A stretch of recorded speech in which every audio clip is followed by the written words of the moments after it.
conseguir.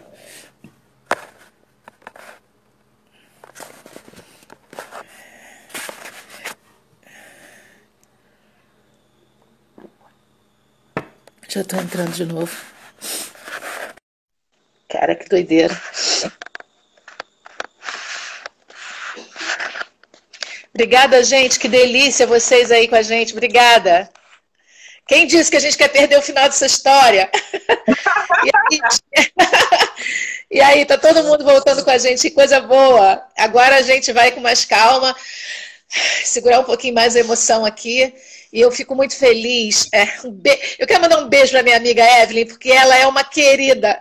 Quando eu falei com ela que eu vou te chamar, pessoal, eu vou chamar aqui para todo mundo saber que eu te chamei, ela já respondeu, não. Ela não vai fazer a live comigo. Ela é desse jeito. E eu adoro essa menina, ela sabe disso. Eu fiquei muito feliz de você ter colocado essa visão do quanto a gente precisa se conhecer. A Silvana, que fez uma live comigo também sobre as 4 inteligências, também ficou muito feliz, mandou palminhas para você, porque realmente a gente sabe o quanto a religião mata.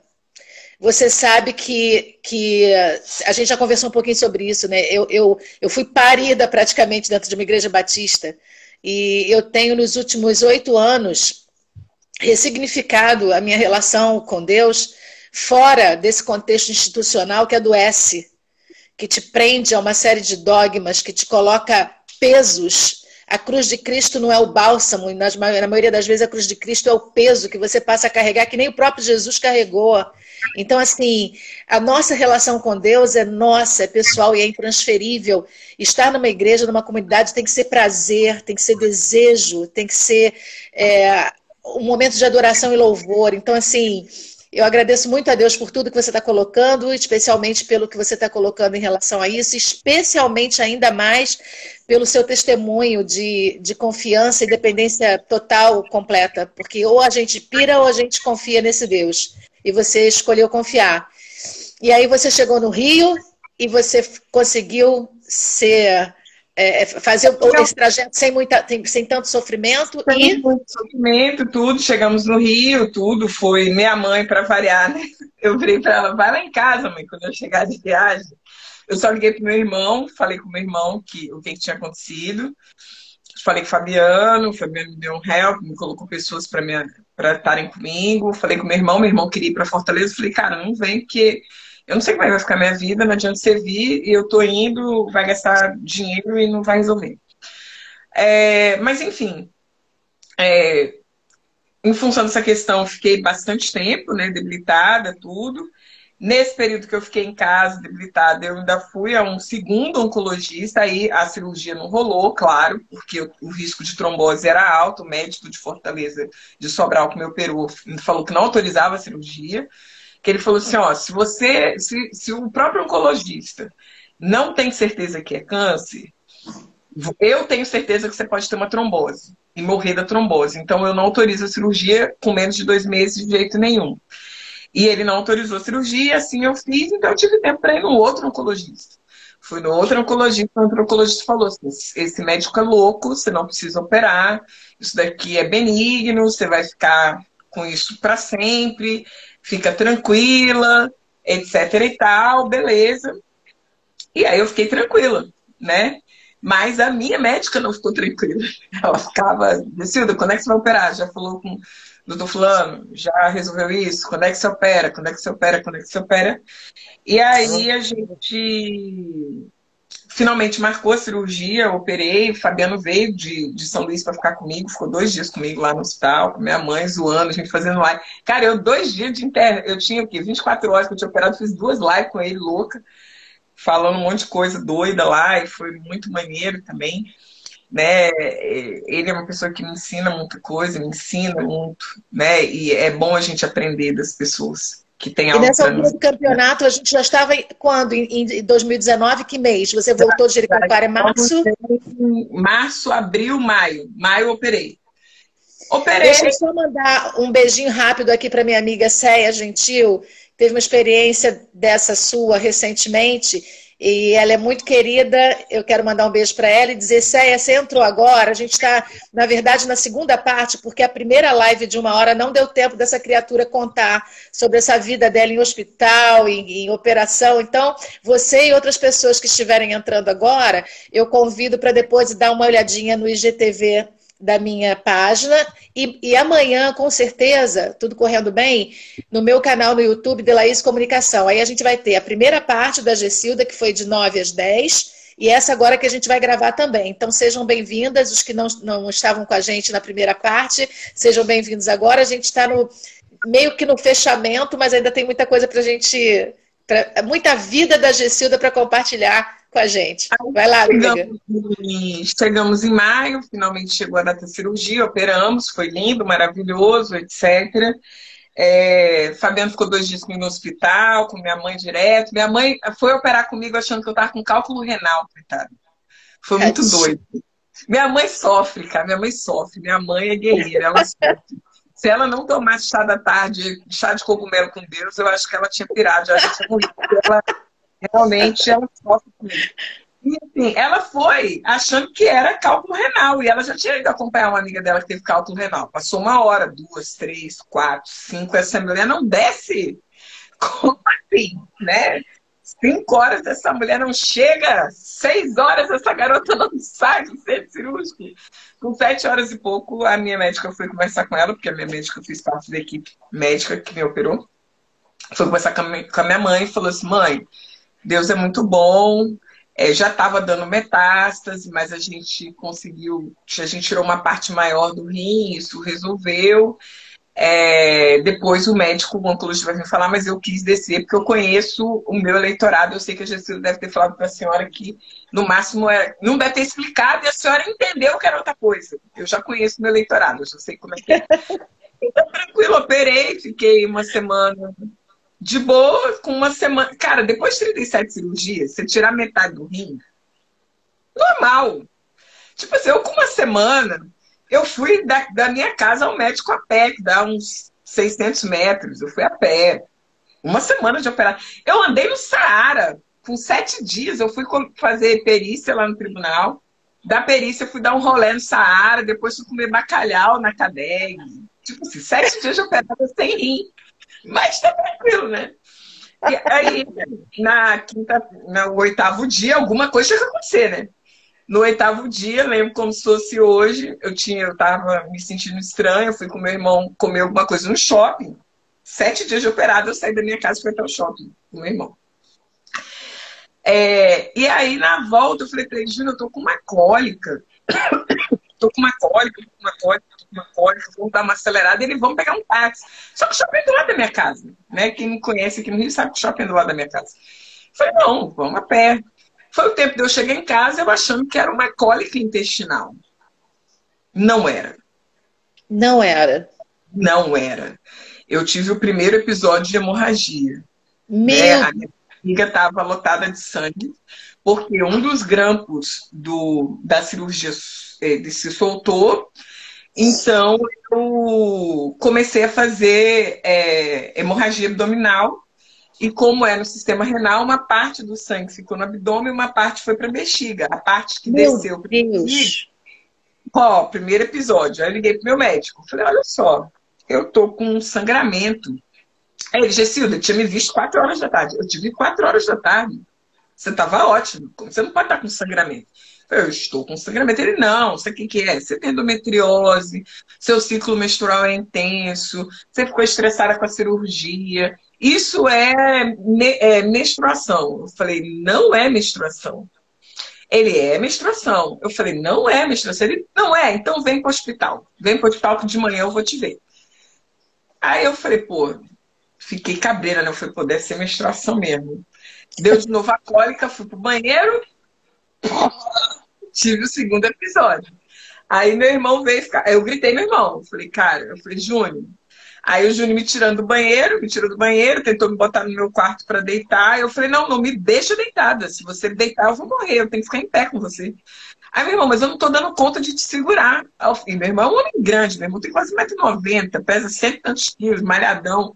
Eu falei assim, ele ficava, irmã, não tô conseguindo segurar. Eu falei, Júnior, não me deita na cama. Se eu deitar na cama, eu vou morrer. Eu não posso morrer.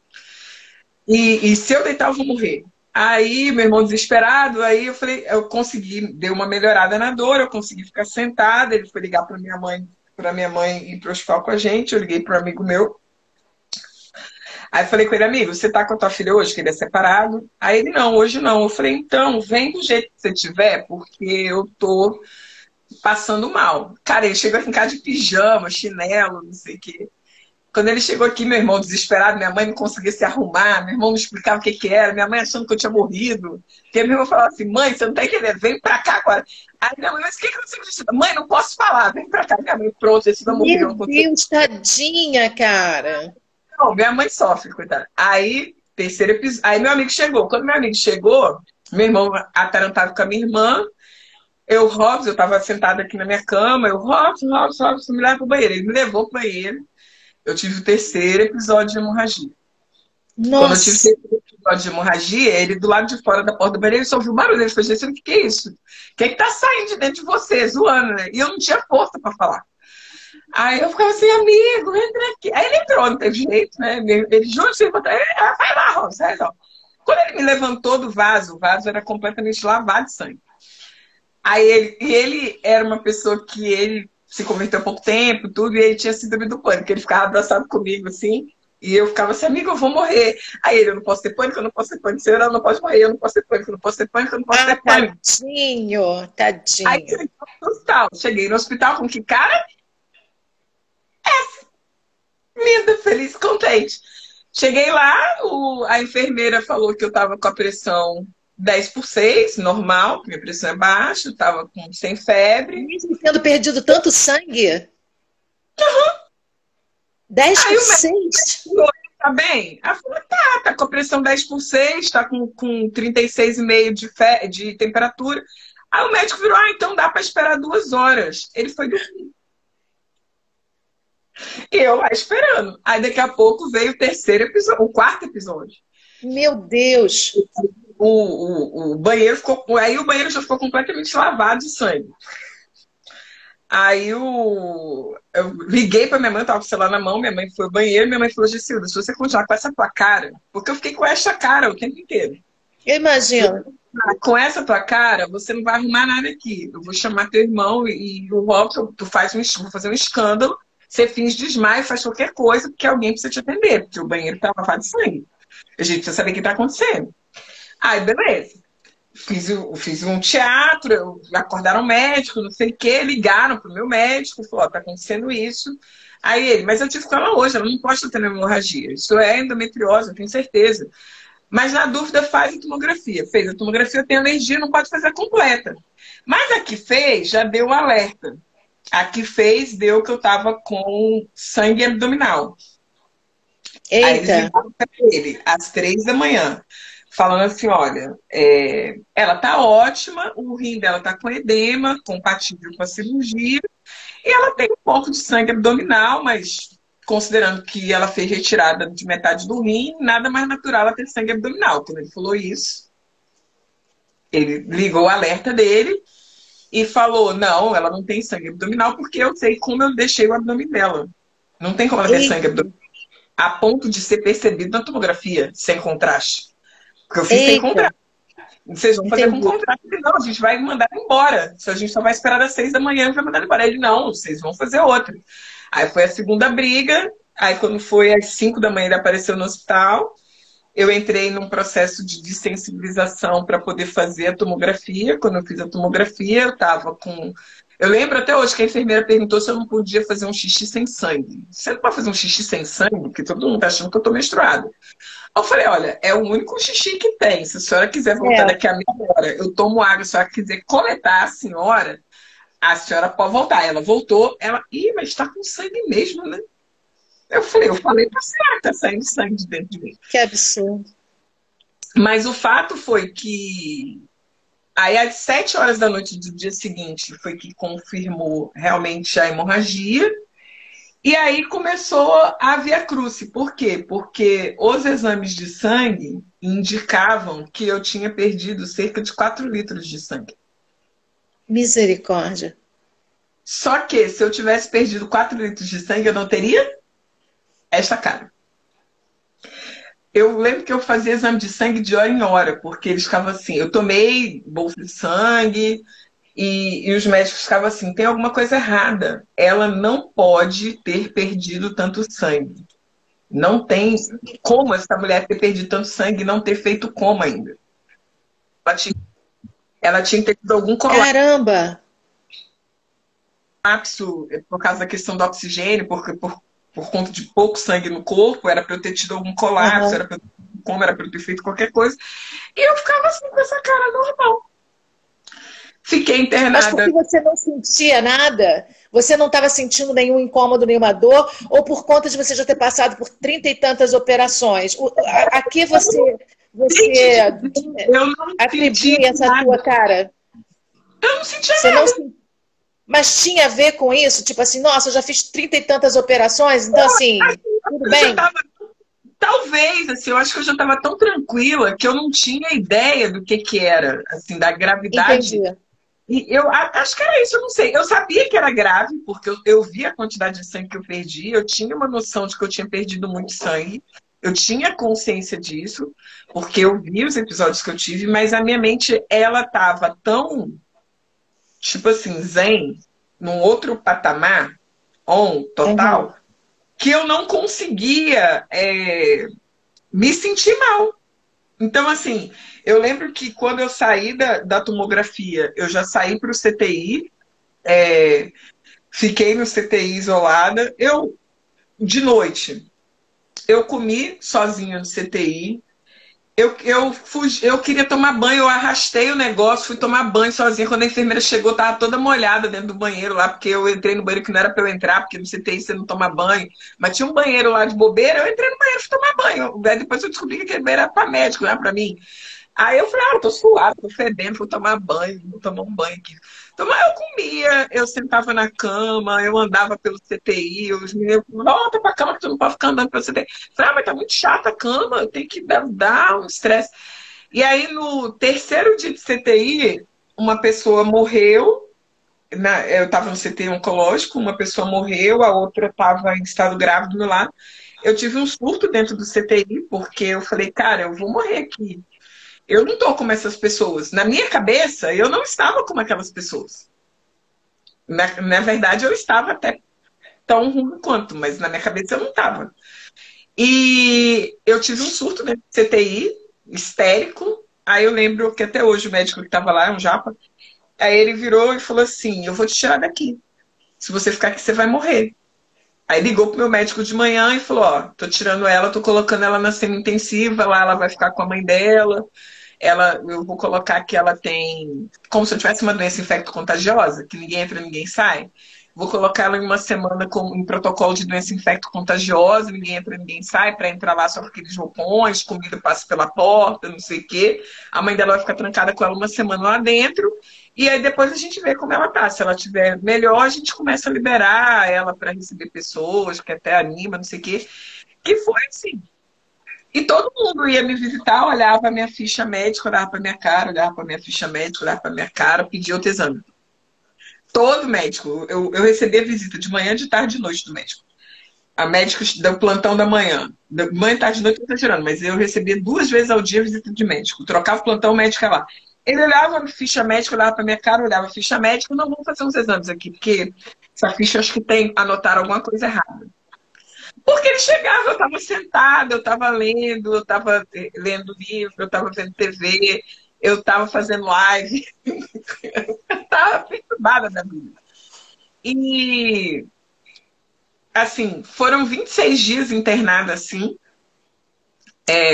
Com 26 dias eu falei pro médico que eu queria ir embora, ele falou, mas você não tem condição de ir embora. Para você ter noção, eu ainda tinha, para eu sair de lá, com 26 dias, eu estava com o equivalente a 2 litros e.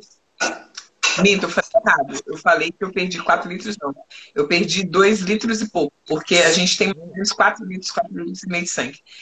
Eu ainda estava com 2.700. A contagem indicava que eu tinha cerca de 2 e 700 de litros de sangue no corpo.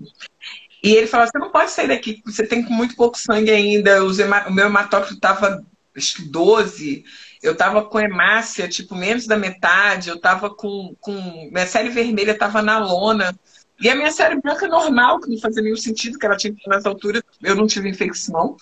E esse, então, foi o quinto, foi, Gê? Esse que você ficou esses 26 dias no hospital, foi o quinto câncer? E foi de que esse, afinal? Renal. Renal. Eu perdi metade do rim. Mas, assim, o mais legal disso tudo, que, assim, alguém até escreveu ali, a questão do... Desculpa, mas eu tenho que destacar isso. Você só está contando provação braba, e você fala toda hora. Mas o mais legal disso tudo, como assim, foi tudo legal. Mas o mais legal disso tudo, eu ainda vou contar. Quer dizer, foi legal, você ainda vai contar o mais legal? Cara, o mais legal, claro que tem mais legal. Primeiro, quando eu tô aqui. Segundo, cara, que depois que você quase experimenta a morte por tantas vezes, cara, a vida tem outro significado, tem outro sabor, tem outra cor, tem outro tom, tem outro som. As coisas que não faziam sentido, elas deixam de fazer. Não, elas não fazem sentido mesmo, então elas não têm que estar ali, elas não têm que estar no teu radar.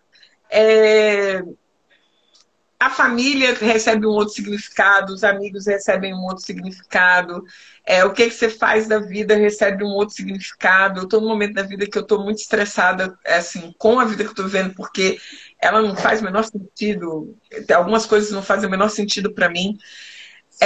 Porque você tem que fazer o que é importante.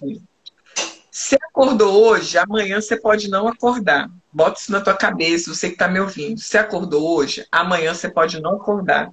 E você pode não acordar porque não acordou, você pode não acordar porque quem é religioso pode acreditar que foi arrebatado, você pode não acordar aqui porque aconteceu alguma coisa, um acidente, não sei o quê.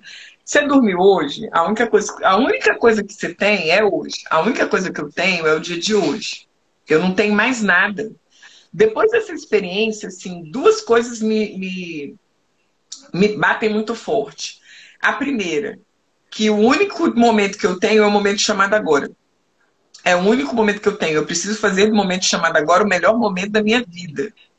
Porque ele é o único momento que eu tenho. Eu posso atravessar a rua e ser atropelada. Eu posso atravessar a rua, tropeçar numa pedra, cair, bater a cabeça e morrer. O único momento que eu tenho é o momento chamado agora. Não dá para perder tempo com coisas. Beto, eu ainda não cheguei nesse momento. Eu acordo mal-humorada. Isso é uma coisa. Desde que eu fiz uma gente com a Carol Boca lá Beto acorda nos 220. Pois é, eu não. E eu lembro que às 6 horas da manhã a gente foi malhar, 6 horas da manhã. A mulher, 6 horas da manhã, com sorriso daquele aqui. Eu falei, vai tomar banho. Eu falava pra 6 da manhã, você rindo. Ela, ai, Gê. Ela disse assim, ai, Gê. De cara amarrado, eu falei, vai pra do bosque. Porque 6 da manhã não dá pra ser feliz 6 da manhã. Isso eu não consegui. 6 da manhã ser feliz, não. Ser feliz depois das 10. Mas, assim, o momento que a gente tem é um momento chamado agora, não tem uma outra coisa. É o momento que você tem que fazer as coisas agora, você tem que se organizar agora. Primeira coisa. A segunda coisa, existem algumas coisas que você tem controle. Sobre as coisas que você tem controle, faça todas as ações de melhoria que você pode fazer. Sobre as coisas que você tem controle. Faça todas as ações de melhoria que você pode fazer. Torne padrão, né? Porque eu sou da área de finanças, né? De administração lá. Torne padrão, tudo que você puder tornar padrão, torne padrão, né? Corrija, faça padrões. O que você tem controle, faça. O que você não tem controle, abra mão. Deixe ir, let it go, deixa aí. Porque o que você não tem controle são as coisas que trazem ansiedade, afetam seus processos depressivos, causam o mal-estar, causa piração, causa o desespero, são as coisas que você não tem controle. E essas, põe na tua cabeça, você não tem controle. Quando eu perdi, quando eu tive lá a hemorragia, que eu perdi mais da metade do sangue do corpo, vamos colocar assim para eu não botar em litros, né? Usar a expressão que o médico usou, ele falou, garoto, você perdeu mais da metade do sangue do seu corpo. Quando eu perdi mais da metade do sangue do meu corpo, eu poderia falar, cara, ferrou, mesmo tomando 1 litro de sangue, já vai faltar sangue, caraca, eu vou ficar aqui, será que eu vou viver, será que eu vou morrer, e agora o que vai acontecer? Eu não sei, eu não tenho controle sobre isso. Então eu não posso ficar desesperada sobre o que vai acontecer. Eu não fiz medicina, apesar da minha médica me zoar, falar que eu entendo pra caramba. Eu não fiz medicina, uma hora ainda vou fazer. Eu não fiz medicina, eu não sou a médica, eu não sou Deus que criou todas as coisas. Eu não sou essas pessoas que têm controle sobre a vida dos outros. Então eu não posso ficar querendo controlar o incontrolável. Controlar o incontrolável gera ansiedade e depressão. É verdade. Você não dá conta das coisas, né? As coisas estão acontecendo e você não dá conta delas, aquilo te adoece. E essa doença vai te levar para um estado ou de ansiedade intensa ou de tristeza profunda. Porque tristeza profunda você se sente impotente, você não dá conta daquele trem. De ansiedade, você vai ficar desesperado, ligado no 220, tentando resolver uma coisa. É igual o cachorro correndo atrás do rabo. Não vai conseguir pegar o rabo nunca. E aí você vai ficar, daqui a pouco você tem um infarto, o miocárdio morre. Não dá, sabe? Depois de todas essas coisas, eu aprendi que se eu tiver que morrer por cirurgia, eu vou morrer. Se eu tiver que morrer atropelado, eu vou morrer. Se eu tiver que morrer dormindo, eu vou morrer. Não adianta eu me estressar por uma gota do meu dia, com as coisas que eu não tenho controle. Não adianta. Não adianta eu querer ter o domínio sobre coisas que eu não tenho controle. Sobre as que eu tenho controle, eu tenho que ter domínio. Sobre as que eu não tenho controle, eu não tenho como eu ter domínio. Por exemplo, eu estou desesperada por causa do coronavírus, não sei o que. Cara, é um troço invisível, está no ar. Eu parei de ver, por exemplo, quando entrou esse negócio do coronavírus, na segunda semana eu parei de ler tudo. Jornal, jornal online que eu lia, parei de ver repórter, não vejo Instagram que fala sobre isso, não leio nada sobre isso. Eu lembro que essas meninas que eu falei das Luluzinhas, é um grupo de meninas que eu falava assim, gente, aqui é legal o pessoal ficar zoando, falando sacanagem. Eu vou ficar nesse grupo aqui, não tem uma mensagem de coronavírus. Elas, não, coronavírus está proibido. Né? Por quê? Porque você vai lendo, gente, o vírus está no ar, o vírus está na roupa, o vírus está na compra, o vírus, você vai entrando num desespero. Que, tipo assim, não é que eu vou sair sem máscara, por exemplo, eu saio de máscara, eu saio de luva, eu vou de luva pro mercado, todo mundo me olha igual um ET, vou de luva pro mercado, né? Vou de luva, boto máscara, não sei o quê, nananã. Cara, mas se eu lavo a mão, uso álcool gel, não sei o quê, normal. Mas se eu entrar na noia, que se eu botar máscara eu vou morrer de CO2, se eu tirar a máscara eu morro pelo causa do vírus. Cara, eu não tenho controle sobre essas coisas. Eu vou escolher uma delas, vou fazer e acabou. Então, o CO2 eu morro agora? Não, morro no futuro. Então, o vírus eu posso morrer agora. Então, bota a máscara. Porque assim, se você começa a ficar procurando a desgraça vem até você. Põe uma coisa na sua cabeça. Né? Até às vezes as meninas aí que são solteiras, elas ficam assim, eu tenho o dedo podre. Não, você não tem o dedo podre. O problema é que a sua mente, Fabiano fala isso muito bem, a sua mente é programada para ser preguiçosa. A sua mente é programada para não ter estresse. Ela é programada para... Então você fala assim, mas eu sou uma pessoa estressada. Então, porque isso deixa a sua mente tranquila. Por incrível que pareça. Entendi. Porque quando, assim, eu tenho que ficar calma? Você vai resolver isso pra mim?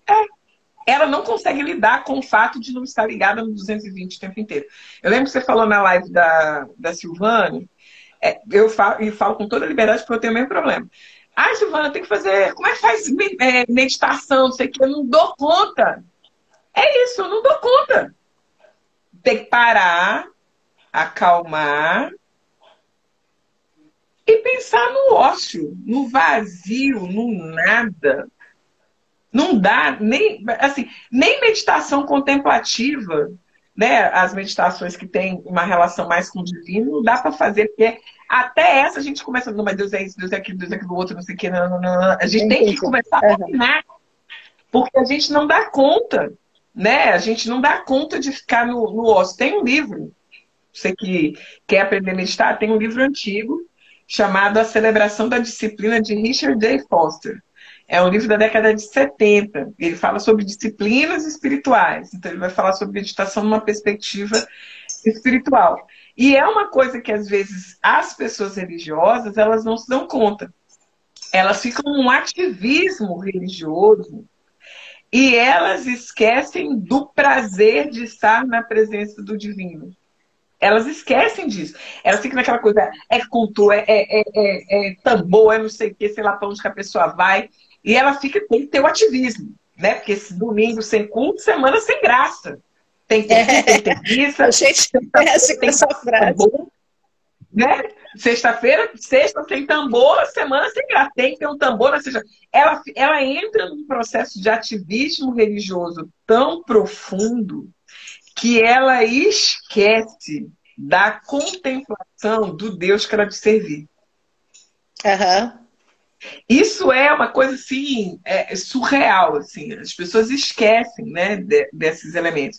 Então, assim, quando você passa por essas coisas todas que eu passei, mais um pouco, e agora, 13 anos depois, 37 cirurgias depois, falar sobre foco, falar sobre resiliência, falar sobre força, falar sobre fé, é fácil. Mas eu te digo, vou te dizer uma coisa que meu irmão falou comigo aos 14 anos. Se você está aqui me ouvindo, você está tendo a oportunidade de começar de onde eu parei. Não espere ter um problema de saúde, um problema no trabalho, um problema na família, um problema onde for, para você começar a buscar forças, para ter foco, para ter força, para ter fé. O momento de você buscar todas essas coisas é quando tudo vai bem. Uma das coisas que esse autor Richard J. Foster fala é sobre o momento desprevenido. Ele fala algumas coisas sobre os hábitos arraigados. E aí ele fala o seguinte, que é no momento desprevenido que o vem à tona. Né? Travou, voltou. Ele fala que no momento desprevenido é quando o hábito arraigado vem à tona. Não é quando tudo está bem, quando você consegue verificar se está tudo bem. Então eu lembro que quando eu operei pela primeira vez, eu fiquei desesperada, muito desesperada. Eu fiquei completamente desesperada, desesperada. Eu achava que eu fiquei desesperada por N razões. E na primeira cirurgia, quando eu sobrevivi à primeira cirurgia, quando eu sobrevivi literalmente, o médico falou 10 dias depois que eu ia morrer, eu falei, Senhor, eu nunca mais quero experimentar esse desespero, né? No meu caso, a questão da relação com Deus é algo que me traz bastante fortaleza para poder me manter no prumo e manter a minha sanidade. Né? Então, isso é o que me acalma, isso é que me traz essa estabilidade. Né? Então eu falei, eu nunca mais quero ter essa experiência de desespero. E eu operava sozinha, eu ia operar lá em Nova Iguaçu, porque era mais barato, eu vinha de ônibus, cara. Eu pegava Nova Iguaçu, Tijuca, vinha de ônibus, operava, vinha de ônibus, chaculejando o ônibus, louca, sabe? Mas assim, eu falei, eu nunca mais quero ficar desesperada por nada. Eu nunca mais quero ter essa experiência que eu tive. E assim, eu só fui ter certeza que eu nunca mais fiquei desesperada por nada, não foi por causa nem com os tumores. Eu só tive certeza que eu não fiquei desesperada por nada quando eu sofri o acidente da panturrilha. Que eu estava sozinha, longe da minha família, no meio de um deserto, sem ter condição, sem saber. Quando você sofre um acidente, não adianta você ter o melhor plano de saúde. O primeiro lugar que você vai é para o hospital público. E eu falei, Senhor, eu não conheço os hospitais do Ceará. O primeiro hospital que eu vou é um hospital público. Eu não sei como é que eu vou conseguir uma transferência. No final, graças a Deus, eu caí num hospital que era público e privado. Então, eu pude ir para um quarto particular, que era a Santa Casa de Misericórdia de Sobral. Então, eu entrei pelo SUS, saí pelo meu plano de saúde. O médico que me atendeu falou que o atendimento que ele me daria no SUS ou no plano de saúde seria o mesmo. A única coisa que eu teria conforto no pós-operatório, porque eu não ficaria numa enfermaria com 20 pessoas. Eu ficaria num quarto individual, sozinha. E naquele momento ali, eu tive certeza que aquele medo e aquele terror que eu tive em 2016 tinha acabado. Porque quando eu me vi sozinha, sem ninguém, com a perna dilacerada, sem saber se eu teria que, sei lá, até amputar a perna, eu não sabia o que ia acontecer comigo. Eu não sentia minha perna, eu não sentia a minha perna. Eu tocava na minha perna inteira, eu fazia assim, eu não sentia a perna.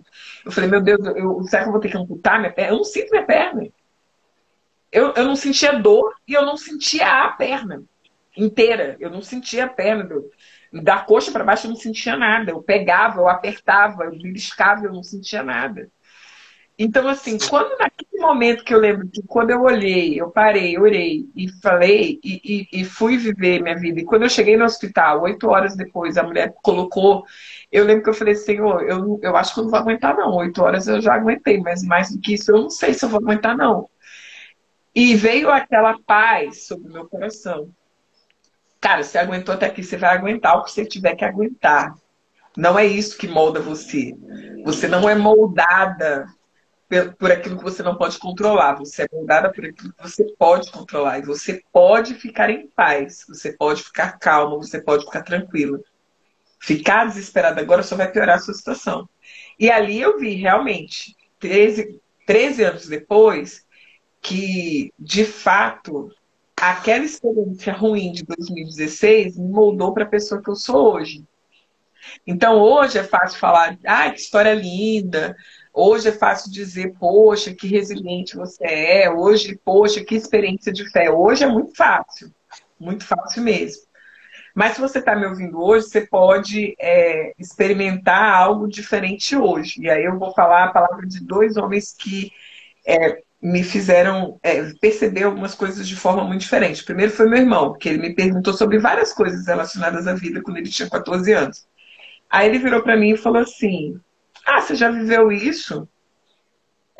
Então eu vou começar de onde você terminou, porque eu não vou ter o trabalho de viver de novo para quebrar a cara de novo, para chegar a essa conclusão de novo. Então a gente já começa, nesse assunto aí que ele estava discutindo comigo, ele falou, eu já vou começar daqui sabendo que se eu fizer isso vai dar ruim. Então eu já vou começar daqui.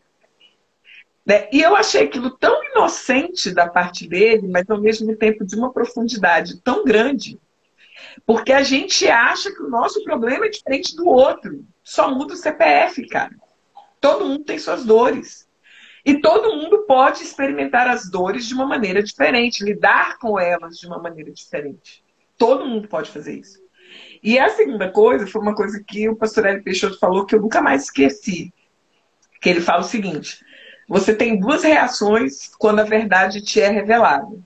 A primeira, você pode continuar pensando sobre ela. E a segunda, só dizer sim a ela. O que acontece é que a maioria das pessoas gastam tempo e energia pensando sobre a verdade que está sendo revelada. Né? O Fabiano que estava aqui, ele tem um canal, tudo, ele tem uns cursos muito loucos, assim, que falam umas coisas que as pessoas piram cabeção. E tem muita coisa que ele fala ali que são verdades, né? E aí, às vezes, as pessoas ficam, cara, como é que você lida com as coisas que ele fala, assim, que... Eu falo, cara, a verdade, quando ela é revelada, você só tem duas alternativas. Ou você pensa sobre ela e continua vivendo a sua vida medíocre, ou você diz sim a ela e vive uma vida diferente. É a mesma história do jovem rico. Senhor, eu cumpro os mandamentos, a lei e os profetas. Jesus não chamou ele de mentiroso. Jesus só falou para ele assim, você quer ir para o céu? Ele pergunta, sim, cumpre a lei e os profetas. Isso cumpro desde a minha juventude. Jesus poderia ter falado para ele, safado sem vergonha, tu tá mentindo na minha lata? Jesus vira para ele e fala assim, versão atualizadíssima, tá, Gessilda? Jesus vira para ele e fala assim, então uma coisa te falta, vai, vende os teus bens e me segue. E ele volta para casa triste porque tinha muitos bens. Tradução, ele voltou pensando naquilo que Jesus falou.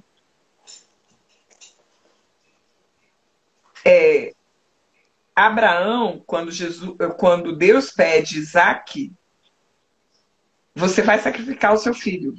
Ele poderia dizer, pô, senhor, tu tá de sacanagem. Levei 100 anos para ter um filho, agora eu vou ter que sacrificar, tu tá zoando, tá minha cara. Ele pega o moleque e vai. O moleque fala para ele, pai, eu vejo tudo, menos o cordeiro. Ele fala, Deus vai providenciar. Porque ele cria no seu coração que o Deus que deu um filho para ele aos 100 anos de idade era poderoso para ressuscitá-lo dentre os mortos.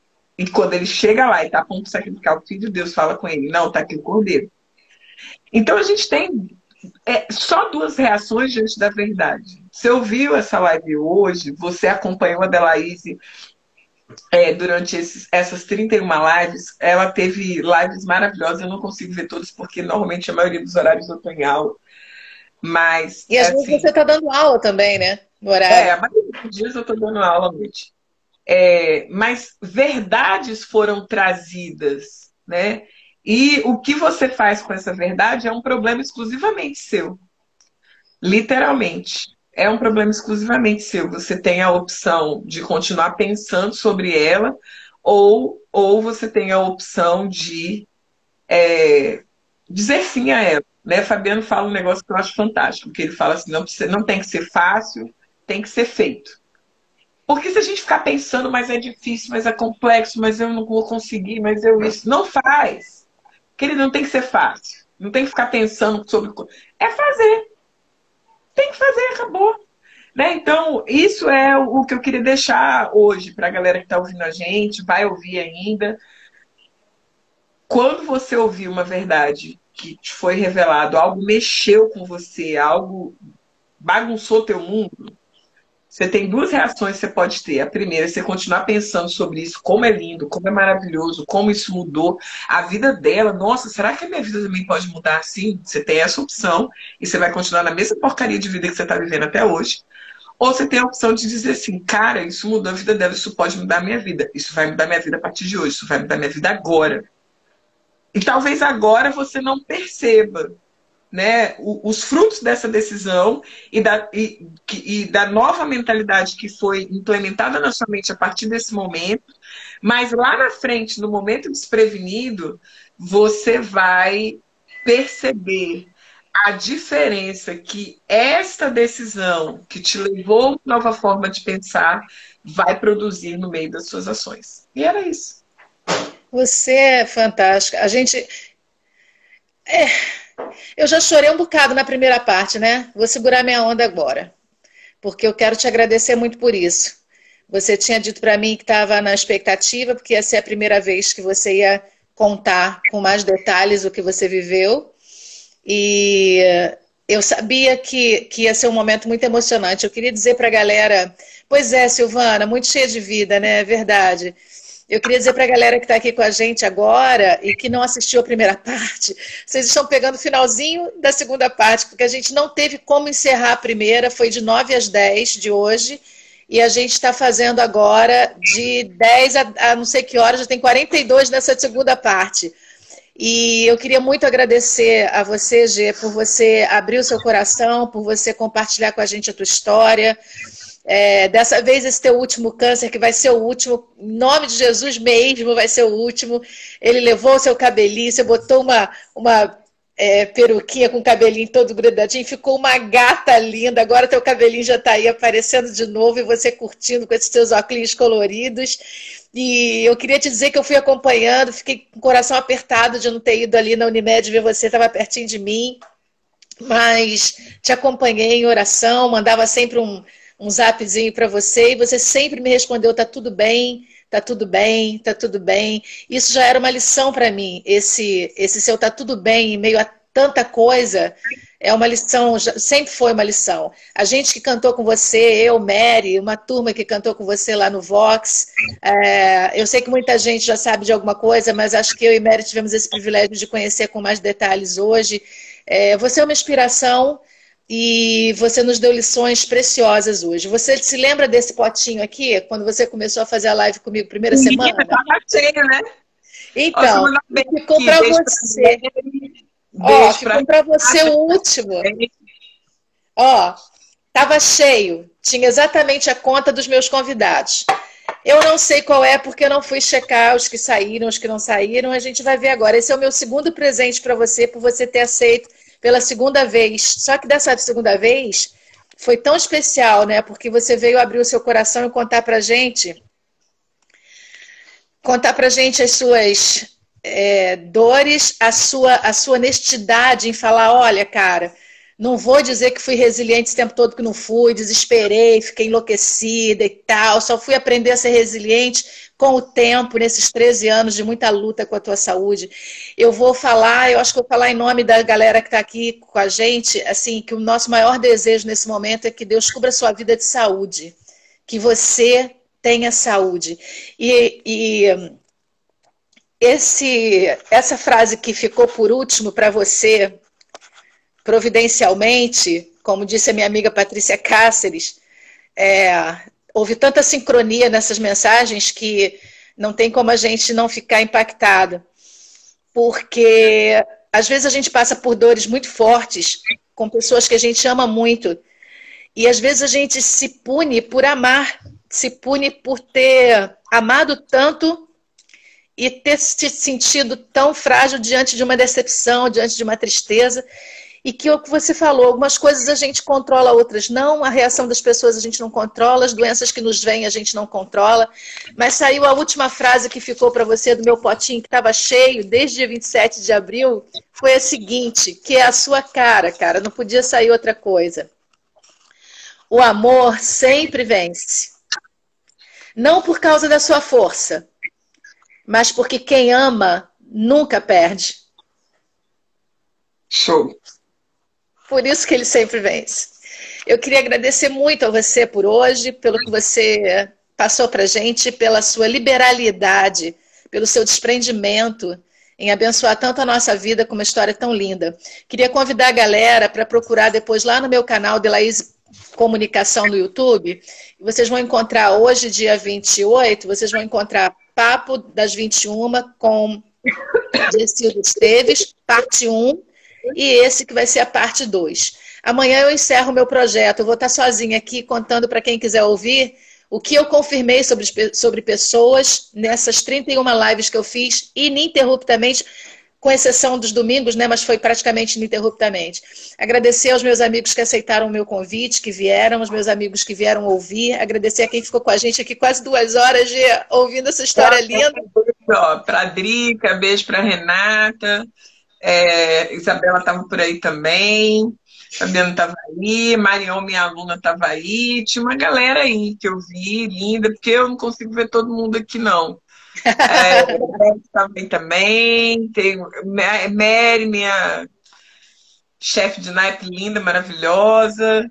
Eu queria só fechar com o seguinte, eu queria, resgatando aquela história da primeira parte, que você falou sobre os preconceitos que você sofreu na sua viagem, todo mundo te perguntando toda hora se esperar teu marido chegar, enfim, se você não era desse país, né? Eu queria só fechar dizendo o seguinte para vocês, graças a Deus e que outros tenham essa oportunidade, Gessilda é uma mulher negra, linda, forte, concursada, trabalha num órgão público, tem uma vida tranquila, graças a Deus, não tem marido e não precisa, porque ela sabe ser ela. E assim, ela viveu isso na pele, então que a gente torça por outras mulheres lindas, negras, maravilhosas e fortes, porque só vocês sabem o que vocês passam em relação ao preconceito nesse nosso país hipócrita nesse quesito, nesse tema. E assim, muito obrigada pelo privilégio da sua amizade, obrigada pelo seu carinho, por esse sorriso que em meio a 37 operações e 5 cânceres que você lembrou hoje, que são 5, né? Você não perdeu esse sorriso. Você foi contando e achou 5. Querida, muito obrigada. Vou te fazer igual eu fiz da outra vez. Ah lá, Evelyn chamando você para ir para Sampa. Ó. Pega o seu contato. Vamos, Gê, vamos junto. A minha filha tá morando lá, a gente pode ir lá fazer um passeio. A gente saiu, você e Evelyn, pra gente bater papo. Ah, tem uma outra Marion aqui, porque tinha uma Marion também, que era minha prima, mas tem a Marion aqui, 2014. Acho que essa que é a tua aluna, né? Essa é minha aluna. Ó, vou tirar foto pra você e vou mandar pro teu zap, igual eu fiz da primeira vez, tá? Ela.